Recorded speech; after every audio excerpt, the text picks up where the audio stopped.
आरक्षणाची मर्यादा जर ओलांडली तर कोणत्याही क्षणी येणाऱ्या निवडणुका या रद्द होऊ शकतात असा महत्त्वपूर्ण निर्णय एका प्रकरणावरून देण्यात आलाय। राज्यघटनेने दिलेल्या 50% आरक्षणाची मर्यादा ओलांडून महाराष्ट्रातील स्थानिक स्वराज्य संस्थांची निवडणूक घेतली गेली तर ती पुढे चालून रद्द सुद्धा केली जाऊ शकते असा इशारा सर्वोच्च न्यायालयाने मंगळवारी दिला।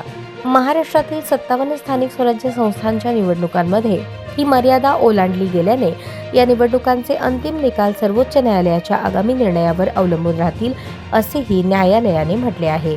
ओबीसी समुदायाला संपूर्ण बाहेर करून लोकशाही चालू शकत नाही, परंतु जातीच्या नावावर समाजाचे विभाजनही व्हायला नको असे महत्त्वाचे विधान सरन्यायाधीश सूर्यकांत यांनी यावेळी केले।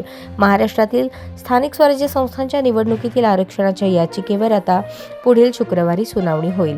सरन्यायाधीश सूर्यकांत आणि न्यायमूर्ती जयमाला बागची यांच्या खंडपीठापुढे महाराष्ट्रातील स्थानिक स्वराज्य संस्थातील आरक्षणाशी संबंधित याचिकेवर सुनावणी झाली। येत्या शुक्रवारी यावर निर्देश दिले जातील असे न्यायालयाने स्पष्ट केले। स्थानिक स्वराज्य संस्थांच्या निवडणुकीत मर्यादेच्या पलीकडे जाऊन आरक्षण दिले जात असल्याचा आरोप करणारी याचिका दाखल करण्यात आली आहे। या याचिकेवर सुनावणी करताना न्यायालयाने म्हटले, निवडणुका निश्चित आरक्षणानुसारच व्हायला हव्यात। 50% आरक्षणाची मर्यादा ओलांडली गेली तर निवडणूक रद्दही होऊ शकते। सरन्यायाधीश सूर्यकांत यांनी कोणकोणत्या स्थानिक स्वराज्य संस्थांच्या निवडणुकीची प्रक्रिया सुरू झाली असे विचारले असता राज्य शासनाने 246 नगरपरिषदा 42 नगरपालिकांची प्रक्रिया सुरू असल्याचे सांगितले। मात्र महानगरपालिका, जिल्हा परिषदा आणि पंचायत समित्यांची निवडणूक प्रक्रिया सुरू झाली नाही असेही सांगितले।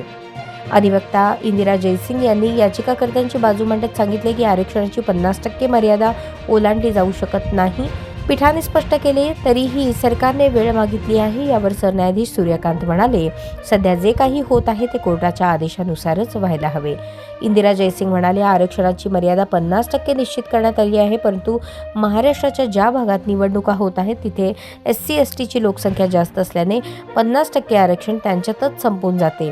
अशात ओबीसीला काहीही मिळणार नाही। आपण प्रमाणानुसार प्रतिनिधित्वाची मागणी करत आहोत। बाठिया आयोगाच्या पूर्वीच्या स्थितीप्रमाणे निवडणुका घेण्याचे निर्देश न्यायालयाने दिले होते। हे निर्देश 50% मर्यादा ओलांडण्याची परवानगी नव्हती।